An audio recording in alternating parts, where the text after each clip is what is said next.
Sunday Funday time, guys. All I do is I connect the buyer and the seller. All the information is down below in the description. Email to purchase only. USA shipping, UPS, insured.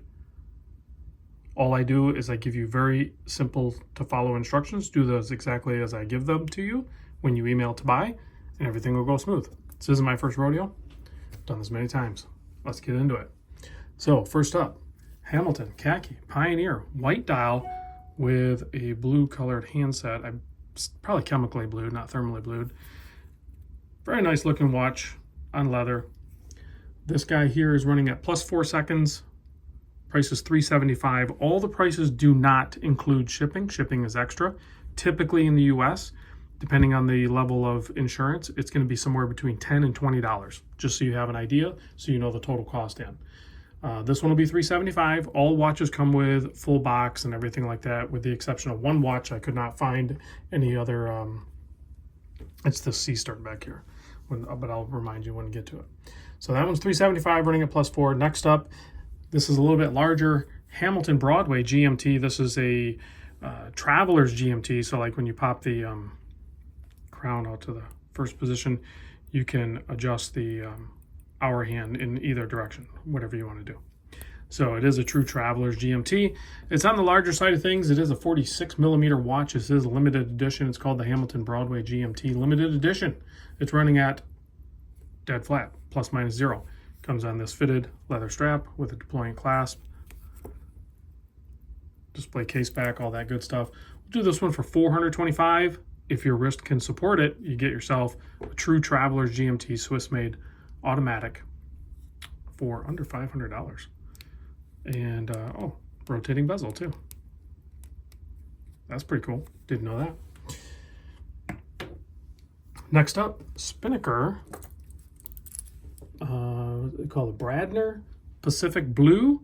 So it has a nice blue color to it with some gold accents on a beads of rice bracelet. Automatic, of course. This is a non-screw down crown up here, inner rotating bezel. That is also loomed, and then this is a screw down crown here. This guy's running at +12 seconds. We'll do this one for $175 doll hairs. Next up, very cool, Baltic MR01. That should be the Salmon dial. Is that, yeah, Salmon dial? On a beads of rice, which is an add-on for this watch. And then a really cool display case back showing off that micro rotor, mini rotor there. And this guy's running at ±0.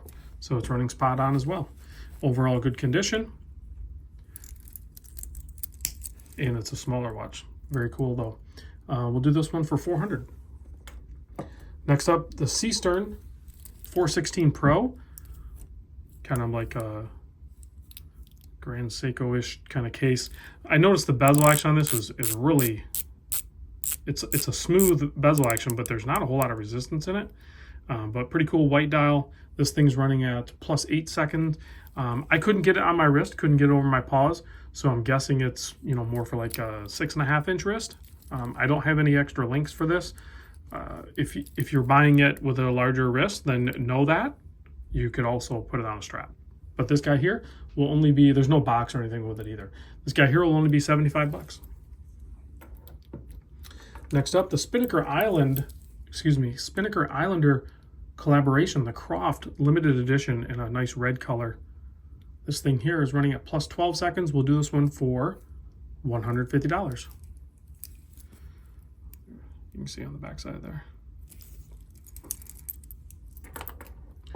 Next up, let's get a G-Shock in the mix. This is the GA B2100C-9A, Bluetooth, yellow case and everything like that. I'm guessing the previous owner never really worked because this tag's still on there. I don't know. Maybe they wore it with that on there, but it looks to be unworn.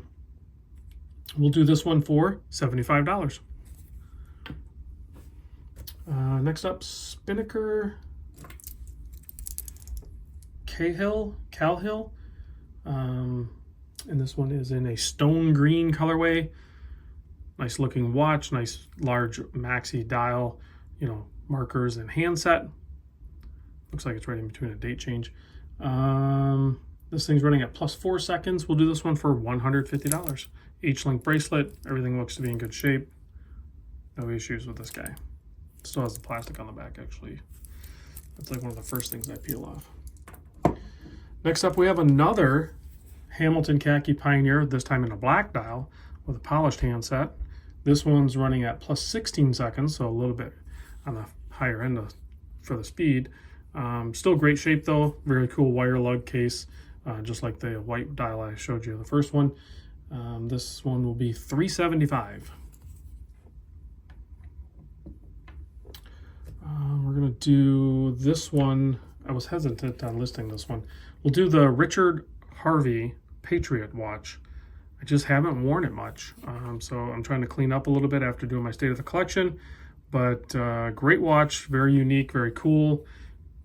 I love the bold design and everything. I'd be totally fine if nobody bought this, honestly. It's running at minus 8 second. We'll do this one for $250.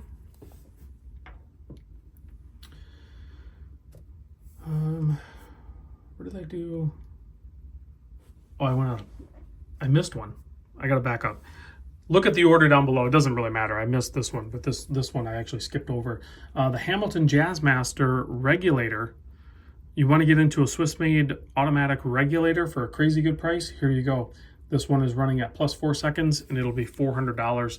It is in great condition. Has a deployment clasp, in great shape. So it's not super small. I did wear it. I put it on and wore it as I was making the video. It's not huge though. 41.38. This is another one. It looks larger because it's so much dial. But if nobody buys this, I'll probably end up buying it off the owner. Just because I've never owned a regulator and it would be kind of cool to have one for a minute. So yeah, that one, what did I say? Plus $400. Then I mixed them up out of order here, then the Richard Harvey. So I am on this guy, the G-Shock GM 2100 CB-3A. I picked this up last year at in Indiana at an authorized dealer. I just liked the combination of the OD green strap with the black dial and the little pop of mint. But again, I just haven't really worn it. So I'm gonna go ahead and see if somebody else wants to give it a shot. We'll do this one for $90. And then we're going to go, this is a relist. I listed it before, so I lowered the price. This is the Glycine Combat Sub GL 0431, running at plus 8 seconds. I just put it on this leather strap that I had laying around. Seemed to fit it good because I had to put something on there. We'll do this one for $300. Now we can get into some Citizen watches. Again, I was just going through my collection. I had not worn these watches, so figured I'd give somebody else the opportunity. This is the Citizen NY0130-08E, black with the yellow colorway, very cool. Kind of reminded me of like some Breitling watches out there, but running at plus 8 seconds. We'll do this one for $200. Is this unlimited? I can't remember. I don't think it is. Doesn't say on the back, but $200 on that one. Next up is the Citizen NY0156-4-04, excuse me. This one's running at plus 15 seconds. Also, I'm mixing up the prices. The black with the yellow is $300. I'm sorry. This one is $300. This one is $200. So maybe you want them both. We could do a package deal, whatever. Let me know. Dorenzo, didn't really think I'd sell this one, but I just haven't worn it. This is actually a one of one. You can't technically get the Dorenzo DRZ 03 with the black ceramic. The white dial always came with the metal, the stainless steel insert. So this is a one of one. You're not going to see another one like it. It's running at plus 1 seconds. We'll do this one for $500. And then the last on this list is my Seestern GMT, kind of vintage looking one. I didn't even look this up, so I don't know what the model number is on it. I forget, but it has the quick adjust clasp. Great watch. Honestly, I like the looks of it more than the Steinhardt one that's very similar to it. It's running at minus 4 seconds, and I'll do this one for $100. So I think we have some great value watches here. I wish you guys all good luck. We'll see how it pans out.